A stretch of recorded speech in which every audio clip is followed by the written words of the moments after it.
আসসালামু আলাইকুম। শুরু করতেছি মহান আল্লাহ নামে।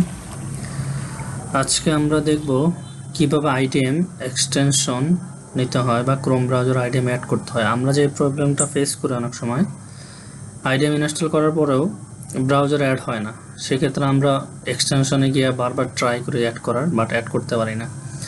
কিভাবে অ্যাড করতে হবে সেটা আজকে আমরা দেখব। আমি চলে যাই আমার একটা ব্রাউজে যাওয়ার পরে থ্রি ডটে ক্লিক করে আমরা যদি এক্সটেনশন মানে স্বাভাবিকভাবে যেটা দেখি আমরা এক্সটেনশন এখানে আসার পরে ম্যানেজ এক্সটেনশনে আসার পরে দেখেন আমার এখানে আইডিএম আমার ইনস্টল করা আছে, বাট আমার এখানে আইডিএম এর কোনো এক্সটেনশন নাই। তো এখন আমি কিভাবে এক্সটেনশন অ্যাড করব সেটাই দেখাচ্ছি। আমি চলে যাব আমার কম্পিউটারের সি ড্রাইভে, এখানে ডাবল ক্লিক করে সি ড্রাইভে চলে যাব। সি ড্রাইভে আসার পরে এখানে প্রোগ্রাম ফাইল 86 এই ফাইলটার ভিতরে ঢুকতে হবে। এখানে আসার পরে ইন্টারনেট ডাউনলোড ম্যানেজার, এটাতে আসার পরে একটু নিচে আমরা খুঁজব আইডিএম,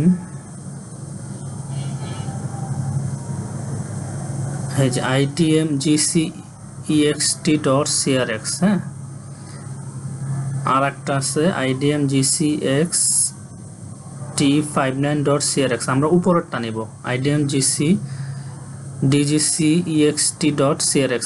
এই ফাইলটাকে আমরা ড্রাগ করে আমরা যেই ব্রাউজারে এক্সটেনশন পাচ্ছি না সেখানে ছেড়ে দেবো, তাহলে হবে। আমি এখানে এটাকে মিনিমাইজ করে নেই। মিনিমাইজ করে নেওয়ার পরে আমি আমার যেই ব্রাউজার এক্সটেনশন নাই, এইখানে অবশ্যই খেয়াল রাখবেন ডেভেলপার মোডটা অবশ্যই অন থাকবে। হ্যাঁ, এটা মিনিমাইজ করে নিলাম। মিনিমাইজ করে নেওয়ার পরে আমি এই আইডিএম এই ফাইলটাকে ড্রাগ করে আমার এখানে ছেড়ে দিলাম। ছেড়ে দেওয়ার পরে আমার এখানে এক্সটেনশন চলে আসছে। আমি এখন যদি এটা অ্যাড করি, আমার অ্যাড হয়ে গেল।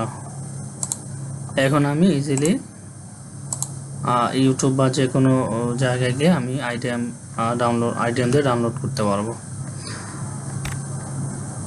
ধন্যবাদ সবাইকে।